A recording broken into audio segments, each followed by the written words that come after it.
오늘 우리에게 주신 하나님의 말씀은 갈라디아서 5장 13절로 15절까지의 말씀, 갈라디아서 5장 13절로 15절까지의 말씀입니다. 말씀이 읽을 것들이 참 많은데요, 여러분 빨리 안 띄워드리려고 합니다. 되도록. 왜냐하면 여러분들이 성경을 찾으실 수 있는 시간을 좀 드리고자 함이거든요. 성경 가지고 오셨으면 함께 찾아가시면서 또 선도 그어가시면서 말씀 같이 봤으면 좋겠습니다. 13절에서 15절의 말씀 우리 교독하여 읽겠습니다.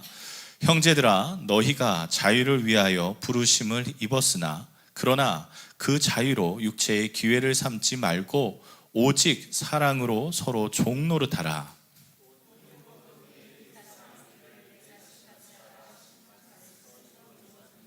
함께 읽겠습니다.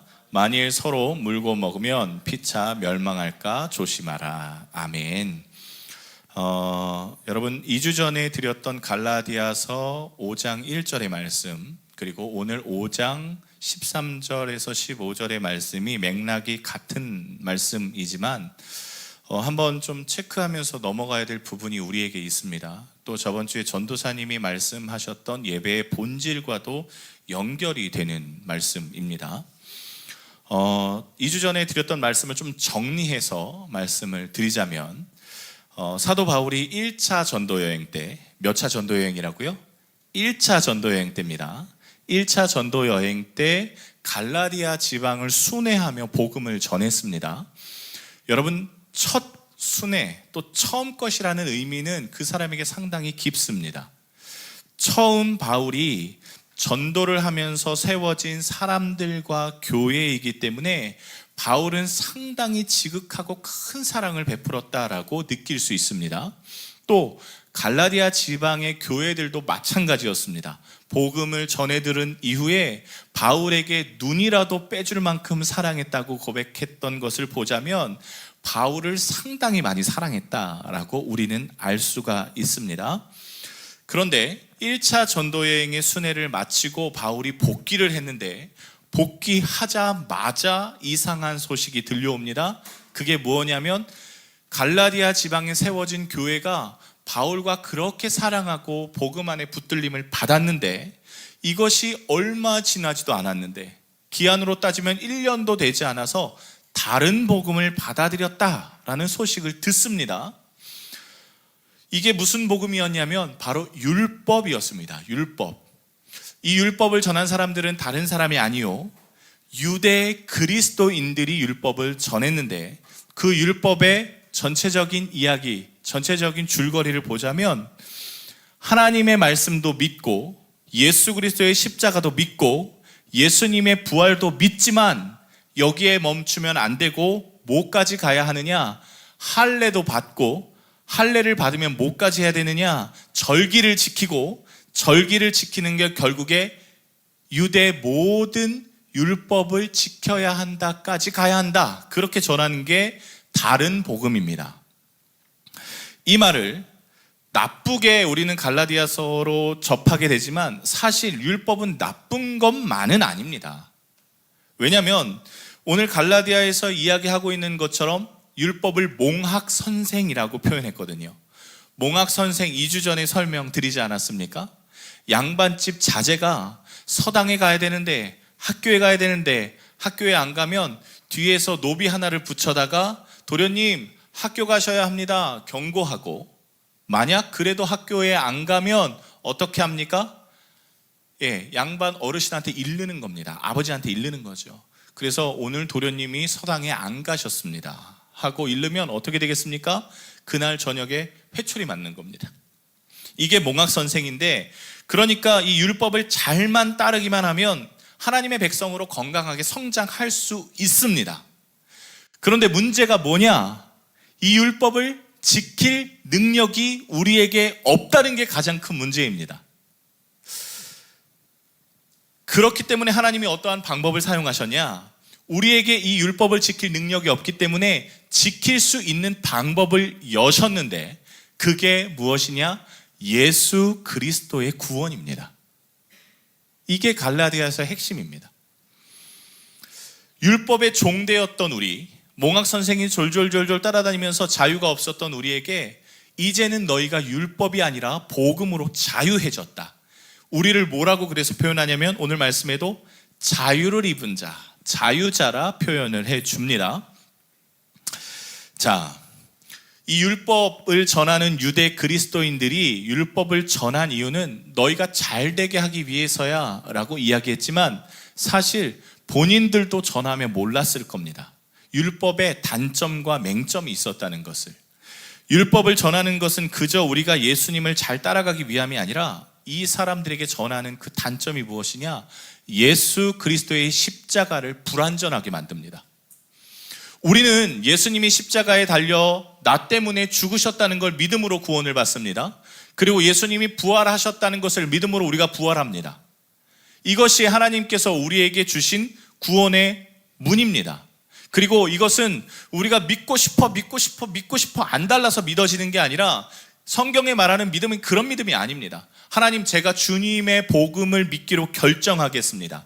제가 하나님을 인정합니다 라는 믿음입니다. 그러므로 인해서 하나님, 제가 주님의 말씀을 잘 따라가겠다고 결정하는 순간 그 문은, 그 길은 우리의 것이 됩니다. 그런데 율법을 믿어야 구원받는다, 할례를 받아야 구원받는다는 것은 예수님의 십자가와 부활을 부정하는 것이고 불완전하다라고 말하는 것과 동일한 이야기이기 때문에 사도 바울은 그거 아니다 라고 오늘 갈라디아에서의 이야기하고 있지요. 자, 그런데 가장 큰 문제는 무엇인 줄 아십니까? 우리는 다른 복음에 속해 있는 자가 아니라는 겁니다. 이게 왜 문제이냐? 갈라디아에서 말씀은 우리와 그렇게 상관이 없는 말씀이라는 거예요. 우리는 예수님도 믿고 십자가의 부활도 믿습니다. 그렇기 때문에 우린 다른 율법을 듣지도 않았고 또 다른 율법을 따라가지도 않는 자입니다. 그런데 갈라디아서가 우리에게 왜 필요 있겠습니까? 사실 굳이 갈라디아에서는 우리에게 그렇게 필요한 복음이 아니라고 느껴질 수 있습니다. 하지만 사실 이 땅에 신앙생활을 하는 수많은 그리스도인들에게 가장 필요한 건 저는 갈라디아서다라고 이야기하고 싶습니다. 그 말씀을 좀 함께 나눠보고자 합니다. 자, 오늘 갈라디아에서의 다른 복음을 전하는 이 유대 그리스도인들이 이방 그리스도인에게 무엇을 전했습니까? 다른 복음, 할례를 받아야 된다, 율법을 지켜야 된다, 그런 이야기를 했지요. 그 원뜻은 하나님의 십자가의 은혜가 불완전하다라고도 말씀드렸습니다. 그런데 우리가 그 불완전함을 따라가는 행동들이 적지 않습니다. 적지 않아요. 우리는 하나님의 은혜로 구원받았음에도 불구하고 구원의 다른 방편들을 찾는 성질들이 있습니다. 우리가 물론 큰 나무 앞에서 깨끗한 정한수를 떠놓고 새벽마다 비는 그런 행동은 하지 않습니다. 하지만 하나님이 이렇게 해야 우리를 구원하시겠지, 하나님이 이 정도 섬겨야 우리에게 복 주시겠지, 하나님이 이렇게 헌신해야 우리의 죄를 용서하시겠지라는 보상의 개념들을 항상 우리가 갖고 있기 때문에 갈라디아서에서 말하는 다른 복음의 함정에 빠질 가능성이 충분합니다. 사랑하는 여러분, 신앙생활을 오래 하신 분이나 이제 막 신앙생활을 시작하신 분이나 동일한 대답을 하시는 질문 중에 하나가 뭐냐면 신앙생활은 쉽지 않다입니다. 쉽지 않습니다. 어렵고 괴롭습니다. 왜냐하면 그동안 내가 살고 있었던 주도권을 포기해야 하는 것이 신앙생활이기 때문입니다. 그동안 내 뜻대로 살았고 내 삶의 관습대로 살았는데 이것이 성령님으로 인해서 나의 마음에 선한 양심을 작동시키셨고, 그러므로 인해서 그렇게 하면 안 돼라는 정확한 마음을 우리에게 주십니다. 그러면 이 말씀이 희미하든 정확하든 우리는 스스로 잘 압니다. 이게 하나님이 주시는 마음이구나. 그런데 이걸 지키기가 쉽지 않습니다. 하나님께서 너의 입에 있는 욕을 제거하라 라고 말씀하십니다. 이렇게까지 멋지게 이야기하지 않고 야, 윤상철 입 다물어, 그렇게 말씀하시겠죠. 오토바이를 타다가 정말 제가 막 열이 받을 때가 많아요. 그리고 저는 또 성질이 더럽기 때문에 그 사람에게 절대 지지 않으려고 하는 성질을 갖고 있습니다. 뒤에 테카미와 아내가 타 있는데 저는 막 팍 껴들면 저도 가서 콱 껴들어야 됩니다. 그런 성격의 소유자입니다. 그런데 그때마다 뒤에서 하나님께서 말씀하시는 것처럼 아내가 뭐라고 이야기하는 줄 아십니까? 적당히 좀 하라고 그렇게 이야기를 해요. 그러나 아내가 이야기하기 전에 저 스스로 압니다. 그렇게 하면 안 되는데, 제가 화가 올라오는 걸 알고 그렇게 하면 안 되는데 하고 선한 양심이 아내의 입보다 먼저 작동합니다. 그러면 그걸 순종하느냐 안 하느냐의 차이가 있죠. 여러분, 뭐 제가 이렇게 저의 이야기를 하지만 여러분들 다 있으시지 않습니까? 이러한 경험들이 다 있으실 겁니다. 이걸 순종하고 안 하는 거에 대한 불편함이 저 안에 있습니다. 왜냐하면 저는 제 성질대로 살고 싶습니다. 제 성질대로 막 하고 싶고, 그리고 그 성질을 죽이는 거에 굉장한 불편함을 갖고 있습니다. 전에는 전혀 꺼리낌이 없었던 건데 이제는 이게 죄라는 것이 인식이 되고 나니까 이게 거룩한 삶을 지키기 위해서 어떻게 해야 하나라는 불편함을 갖고 있습니다. 자, 우리에게 예수님으로 인한 변화가 시작되는데 그러면 이제 어떻게 살아야 할까요? 과연 어떻게 사는 게 맞을까요? 당연히 정답은 하나님 뜻대로 살아야 됩니다. 이렇게 이야기할 수 있지만 오늘 갈라디아서는요, 그걸 굉장히 체계적으로 우리에게 가르쳐 줍니다. 여러분, 주보에 보면 제가 한 표를 그려놨습니다. 말씀을 들으시면서 계속 참조하시면 좋겠습니다. 자, 한 율법사가 예수님을 시험하는 장면이 마태복음 22장에 기록이 되어 있습니다. 이 사람은 누구냐? 밥 먹고 율법, 즉 하나님의 법만 공부하는 사람입니다. 판사죠. 그런데 이 사람이 예수님께 이렇게 묻습니다. 선생님, 율법 중에서 어느 계명이 제일 큽니까? 어느 계명이 제일 우선입니까? 라고 묻습니다. 예수님이 이 말씀에 정확한 대답을 하시는데 이걸 우리는 대강령이라고 부르고 있죠. 자, 37절의 말씀부터 40절의 말씀인데요. 여러분 주보에도 기록되어 있습니다. 우리 한 절 한 절 좀 나눠서 교독해서 한번 읽어보겠습니다. 예수께서 이르시되 내 마음을 다하고 목숨을 다하고 뜻을 다하여 주 너의 하나님을 사랑하라 하셨으니, 둘째도 그와 같으니 내 이웃을 내 자신과 같이 사랑하라 하셨으니, 아멘. 여러분, 이 말씀 가운데 하나님 사랑과 이웃 사랑의 두 대강령이 등장을 합니다. 그리고 오늘 말씀 원어에 보면 둘째도 그와 같으니라는 것은 하나님 사랑과 이웃 사랑이 순서가 있는 것이 아니라 동등한 율법이라고 기록하고 있는 부분입니다. 그런데 저는 굳이 이것을 무엇이 더 중요한지를 오늘 한번 보고자 합니다. 자, 하나님을 사랑하고 이웃을 사랑하는 것 모두 하나님의 백성의 삶의 기초로 세우셨습니다. 이것이 그리스도인이 살아가는 핵심 가치요, 또 삶의 방법이고 명령입니다. 그렇다면 하나님 사랑과 이웃 사랑이 동등한 명령이지만 이 두 강령 중에 더 우선되는 강령이 뭘까요? 사실 이렇게 율법사가 더 우선되는 게 뭡니까? 라고 따지는 건 사람들이 그래도 가장 우선되는 게 뭔지를 계속 논했기 때문입니다.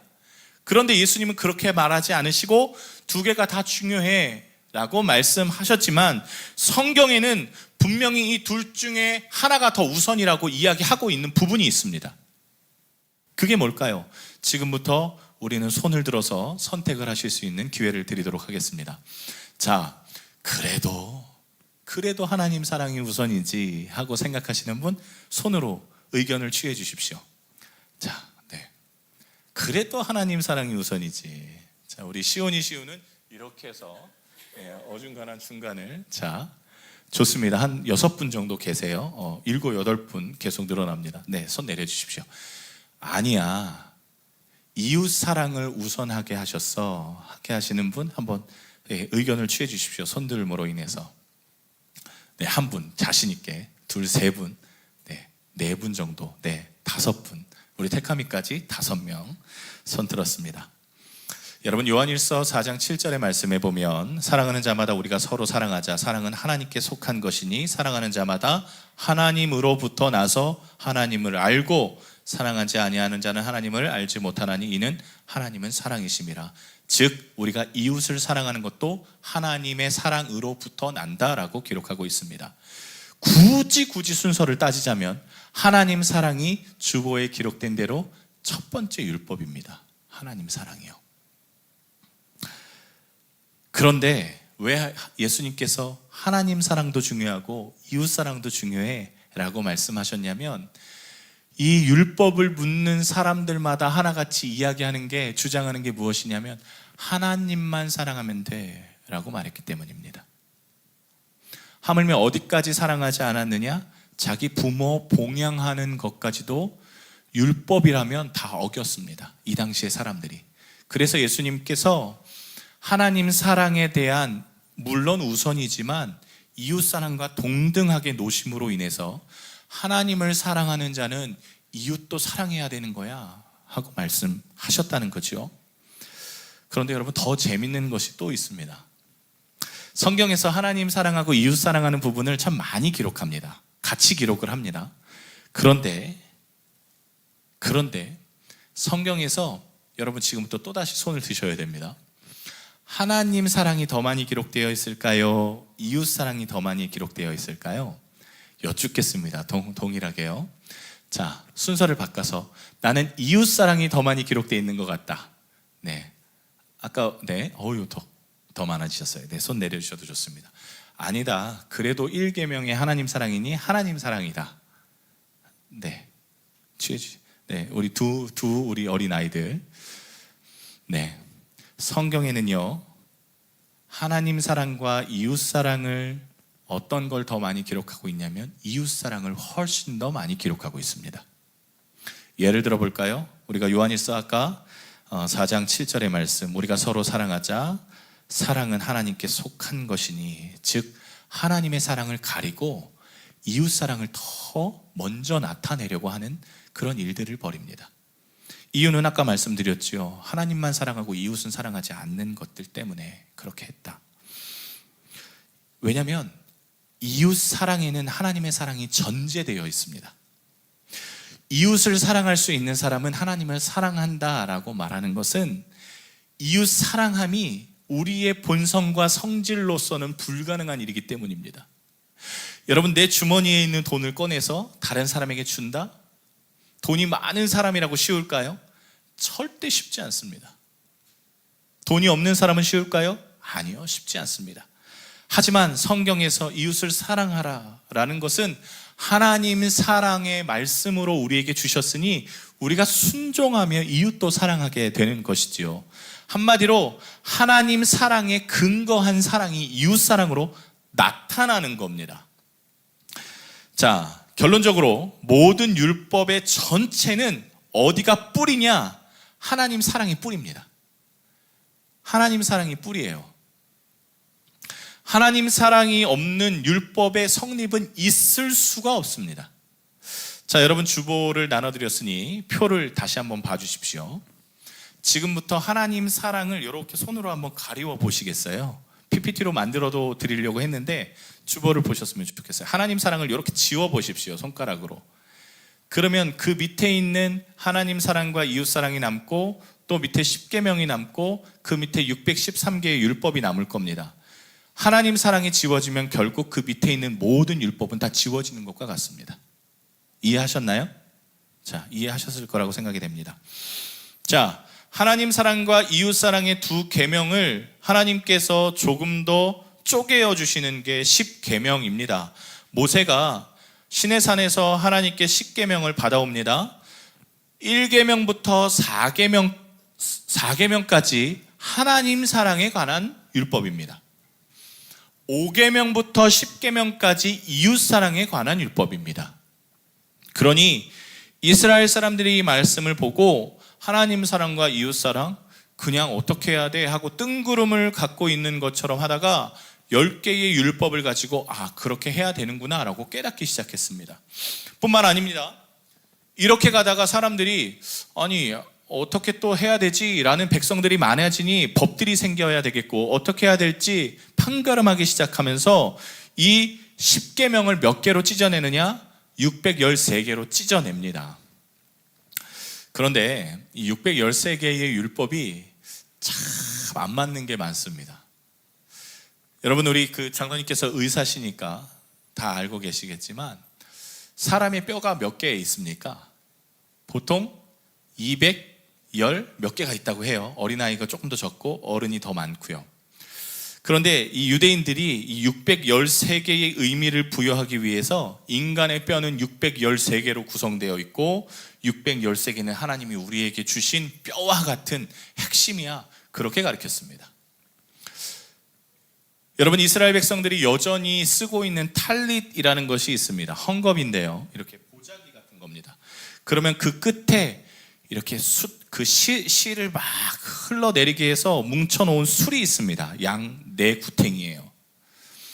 이 구탱이의 술을 몇 개로 묶어내냐면 613개로 묶어냅니다. 그 이유는 무엇이냐? 이 숫 하나하나가 다 율법인 겁니다. 그래서 그 율법이 나를 보호하고 있어, 그 율법을 나는 지키는 사람이야 라는 의미를 가지고 이 탈릿을 쓰고 다니는 겁니다. 그런데 가장 큰 문제는 이 탈릿을 쓰고 다니는 바리새인과 서기관들이 스스로 지킬 수 없음을 잘 알고 지키지도 못하면서 다른 사람에게는 지키라고 강요하는 일들이 일어나기 시작했고, 예수님께서 그래서 오시자마자 바리새인과 서기관을 꾸짖으신 이유도 이거였습니다. 왜 너희는 멍에를 지지 못하는데 그 무거운 멍에를 다른 사람에게 지게 하느냐? 말씀하셨던 게 멍에가 율법이지 않습니까? 결정적으로 613개의 조항을 지키려 애쓰다가 진짜 중요한 최고의 대강령인 하나님 사랑을 놓쳐버린 케이스가 됩니다. 자, 그렇다면 이제 우리로 돌아와서요, 우리는 무엇에 집중해야 할까요? 우리는 이 시대에 과연 무엇을 바라봐야 할까요? 우리가 하나님이 원하시는 신앙의 이 과정들을 경험하고 계실 텐데, 과연 우리의 삶의 시작과 토대를 어디에 묶어내야 할까요? 그건 대번 아시겠지만 하나님의 사랑 안에 묶어내야 합니다. 어떠한 형식이나 신앙적인 관습이 아니라 하나님의 사랑에 묶어내야만 합니다.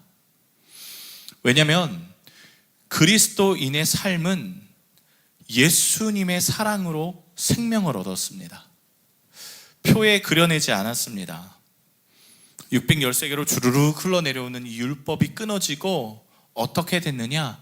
하나님의 사랑과 그리스도 예수로 하나의 선이 더 생겨버리게 되는 겁니다.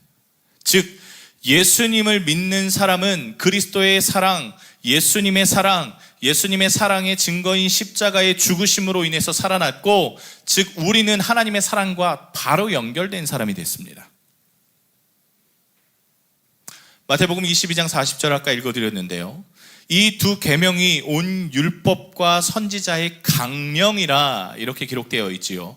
이 두 계명이 율법과 선지자의 강령이라.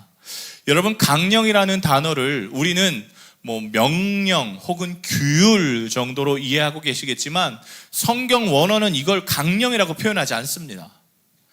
성경 원어에 이 말씀을 뭐라고 이야기하냐면 매달다라고 표현합니다. 율법과 선지자는 매다는 거라고 말합니다. 이게 무슨 뜻일까요? 여러분이 보시는 표와 똑같다는 겁니다. 하나님의 사랑에 매달려 있다라는 겁니다. 그런데 그게 끊어진다? 그러면 그 밑에 있는 모든 것들이 우수수 떨어져 나가버리는 것이지요. 매달려 있는 겁니다. 그런데 우리가 율법에 매달려 있다고 한번 생각해 보십시오. 할례에 매달려 있다고 생각해 보십시오. 오늘 예수님께서 그 할례는 폐하여졌다라고 말씀하셨는데, 그러면 우리가 할례에 매달려 있으면 우리가 하나님의 사랑에서 끊어져 버리는 겁니다. 여러분, 이 시대에도 이러한 어려움들이 참 많이 있습니다. 여러분의 신앙이 혹 목사에게 매달려져 있다라고 한번 생각해 보십시오. 그러면 목사가 이 위에서는요 정말 거룩한 척합니다. 그런데 저 밖에 나가서 오토바이 탈 때는 으이씨 하고 실망할 것들이 많이 나타나요. 근데 옆에 가시다가 저의 그런 모습을 갑자기 보셨다 그러면, 야, 저렇게 안 봤는데 윤 목사, 야. 그러면서 여러분의 하나님의 사랑에서 끊어지는 건 목사의 줄 때문에 끊어지시는 겁니다. 또 이렇게 보이는 것뿐만이 아니라요, 분위기에 묶여 있기도 합니다. 뭘 이야기하고 싶은 거냐면, 예배 드릴 때 경건한 그런 분위기에 우리가 취해서 하나님을 잘 믿는 것이라고 오해합니다. 혹은 우리 전사님이 찬양인도 정말 잘하시는데 우리 권사님이 목소리로 다 녹여내 버리시지 않으십니까? 근데 그 목소리에 매달려 있다가 우리 그러시진 않겠지만 우리 권사님이 그날 감기에 콱 들어가 이래버리면 여러분 콱 끊어지는 겁니다. 그렇지 않겠습니까? 분위기도 아니고 사람에 매달려 있어서는 절대 안 됩니다. 성경은 말합니다. 누가 그 사랑에서 끊으리요? 누가 그 사랑에서 끊으리요? 하물며 죽음도 하나님의 사랑에서 끊을 수 없다라고 표현하고 있죠. 우리가 붙들어야 할 것은 하나님의 사랑입니다. 우리는 이제는 다른 것이 아니라 예수님으로 인해서 하나님과 사람과 연결되어 있는 자입니다. 목사도 아닙니다. 그 어떤 사람도 건물도 아니고요, 사람도 아니고 분위기도 아닙니다. 그리스도인의 삶의 전반에서 반드시 하나님의 사랑이 있어야 하고 그게 전반으로 깔려 있어야만 건강한 신앙생활이 가능합니다.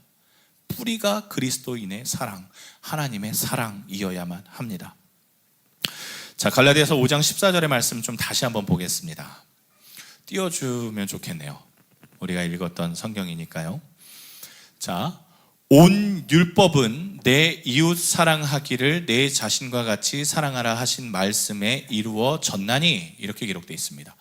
온 율법은 내 이웃 사랑하기를 내 자신과 같이 하라 하신 한 말씀에서 이루어졌나니. 성경 원어로 다시 읽어드릴까요? 모든 율법은 내 이웃을 내 몸과 같이 사랑하라 하신 말씀 한마디 속에 다 들어있습니다. 그런 말입니다. 모든 율법은 내 이웃을 내 몸과 같이 사랑하라 하신 이 한마디 속에 다 포함되어 있습니다. 그런 말씀입니다. 저게. 자, 여러분, 이웃 사랑하는 것은 어디에 묶여 있습니까? 하나님의 사랑에 묶여 있습니다. 즉, 우리의 사랑의 방법, 이 땅에서 살아가는 신실한 그리스도인의 삶은 하나님을 사랑하는 것과 또 예수님이 말씀하셨다는 것, 이웃을 내 몸과 같이 사랑하는 것, 그래서 이 두 가지가 우리에게 허락하여 주신 대강령이 되는 겁니다. 자, 갈라디아서 6장으로 넘어와서요, 6장 1절에서 10절까지의 말씀에 보면, 그러면 우리가 어떻게 이웃을 사랑하고 하나님을 사랑할 수 있는가에 대한 실제적인 방법을 기록하고 있는데요, 그걸 한마디로 줄여보면 이런 말입니다. 종노릇하라. 종노릇하라. 우리는 이미 예수님으로 인해서 자유자가 됐습니다. 율법에 매어 있지 않습니다. 사람들을 만날 때 이렇게 이야기하세요 라고 하는 율법에 매어 있지 않습니다. 자유자가 되었습니다. 그런데 사도 바울은 종이 아니라 종노릇하라 라고 말합니다. 자유자이기 때문에 안 해도 되지만 하나님의 사랑으로 기꺼이 종노릇하며 예수님이 우리에게 종노릇하셨듯 우리도 이웃에게 종노릇하면서 살았으면 좋겠다는 겁니다. 여러분, 이미 그렇게 하고 계실 줄 압니다. 여러분, 한 사람 전도할 때 왠지 내가 을이 돼 버리지 않습니까? 한 사람 전도하기 위해서 돈 쓰죠, 시간 쓰죠, 정성을 다 기울입니다. 또 전화는 왜 그렇게 안 받는지 이 인간이, 그죠? 해보신 분은 다 웃으실 거예요. 주일 오전 9시 반만 되면 전화를 안 받기 시작합니다, 이 인간. 그리고 월요일 날 딱 되면 전화를 받죠. 아주 속이 터집니다. 그런데 여러분, 우리가 그럴 이유가 뭐가 있겠습니까? 그럴 이유 전혀 없습니다. 하지만 우리가 그렇게 하는 이유가 무엇입니까? 우리가 종 노릇하는 겁니다. 을이 되어주는 겁니다. 우리는 하나님의 복음에 의해서 이미 자유자가 되었지만 종 노릇해 주는 겁니다. 사도 바울이 본인의 그런 모습을 갈라디아서 6장 14절에 기록하고 있습니다. 그러나 내게는 우리 주 예수 그리스도의 십자가 외에는 결코 자랑할 것이 없으니, 그렇게 말합니다. 여러분, 그런데 여기서 말고요, 사도 바울은요, 자랑하는 것들 앞에선 스스로를 자랑했습니다. 야, 너 내가 어디 학교 나왔는 줄 알아? 그렇게 말합니다. 야, 내가 어느 혈통인 줄 알아? 야, 내가 돈이 없니? 내가 가난한 사람인 줄 알아? 그렇게 자랑하는 인간들 앞에서는 사도 바울도 자랑했습니다. 하지만 우리가 복음에 붙들려 하나님의 사랑에 붙들려 있는 상태에서는 하나님, 제가 종 되겠습니다. 저들에게 종 노릇할게요. 그렇게 주님 앞에 또 사람들 앞에 종 노릇합니다. 이건요, 내가 열심히 수고하고 봉사해서 저 천국에서 상급받기 위한 행동이 아닙니다. 기꺼이 그리스도의 사랑으로 내가 받았으니 기꺼이 종 노릇하는 겁니다. 그게 갈라디아에서 말하는 그리스도인의 삶입니다. 삶. 여러분, 참 그런 것 같습니다. 우리가 여기서 예배 드리는 건 오히려 편합니다. 사실 편해요. 그런데 이 교회 문을 나가서 살아가는 게 진짜 힘이 듭니다. 왜냐하면 여기선 다 그리스도인답게 살아가는 것 같고 다 종노릇하고 섬기지만 저 밖에 나가선 갑질하고 싶은 마음이 가득하기 때문에 그러합니다. 하지만 오늘 갈라디아서를 통해서 예수님은 우리에게 명령하십니다.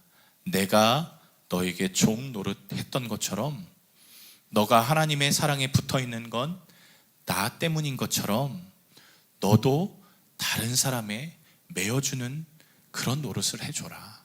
종 노릇 해줘라. 말씀을 정리하겠습니다. 어느 설교자가 그렇게 이야기했습니다. 설교자는, 목사는 배에 가장 선두에 선 사람이다. 무슨 말이냐면 말씀을 준비하면서 제일 먼저 파도를 맞는 사람이다라는 겁니다. 이 말씀을 준비하면서 제 마음에 정말 많이 찔렸습니다. 내가 과연 하나님의 사랑에 붙들리어 여기에 서 있는 게 맞느냐라는 생각을 하게 됩니다. 처음에는 맞았습니다. 처음엔 그랬어요. 실제로 베트남에 왔을 때 주님 사랑 없이는 나는 여기 있을 이유가 없다고 고백했습니다. 그런데 시간이 점점 지나면서 그게 희미해져 가는 걸 느끼기 시작했습니다. 야, 윤상철, 너 내가 선교사로 불렀는데 너 만약에 아무것도 내가 공급하지 않아도 너는 오로지 사랑으로 여기에 버틸 수 있냐? 그 말씀을 하실 때, 야, 그 대답이 얼마나 어려운지, 사실 그 대답에 아직도 대답을 못하겠습니다. 그리고 너 윤상철이란 이름을 나타내는 게 아니라 하나님의 이름을 나타내는 사람이 맞느냐? 여러분 모르시겠지만 우리 교회 유튜브 혹은 그 페이스북 같은 데 보시면 이렇게 뭐죠? 해시태그라고 하죠. 해시태그 이렇게 해서 호치민 신천교회, 호치민 교회, 한인교회, 개척교회 쭉 달아놨는데 그 마지막에 제가 하나를 살짝 껴놨었습니다. 뭔지 아십니까? 윤상철을 껴놨었어요. 윤상철 검색하면 영상이 뜹니다. 근데 저번 주부터 지웠습니다. 그거 아닌 것 같아서 그거부터 지워버렸습니다. 하나님만 드러나시면 되지. 제가 어느덧 제 이름을 나타내고 싶은 욕심이 있었던 거예요. 아니야. 하나님만, 예수 그리스도의 사랑만, 주님만 보이면 돼. 그게 저의 신앙의 결단이었습니다. 그 해시태그를 지우는 게. 여러분, 뭘 이야기하고 싶냐면 우리가 하나님을 사랑하는 것만으로도 충분한데 어떠한 행동이나 관습이나 감정의 미묘한 것들로 섞여 있는 우리의 신앙의 행태들이 있습니다. 오늘 그걸 지원해 보자라고 결단을 드립니다. 하나님이 아니라 다른 것을 조금 더 나타내고 싶은 마음들이 있습니다. 그거 오늘 지워내자라고 결단을 드립니다. 사랑하는 여러분, 믿음으로 구원을 받은 우리의 과제는 하나님을 믿는다 안 믿는다에 있지 않습니다. 이제는 하나님의 법으로 산다 안 산다에 있습니다. 하나님의 법이 무엇입니까? 율법입니까? 우리에겐 더 이상 하나님의 법은 율법이 아닙니다. 무엇입니까? 하나님의 사랑에 매여 사는 겁니다.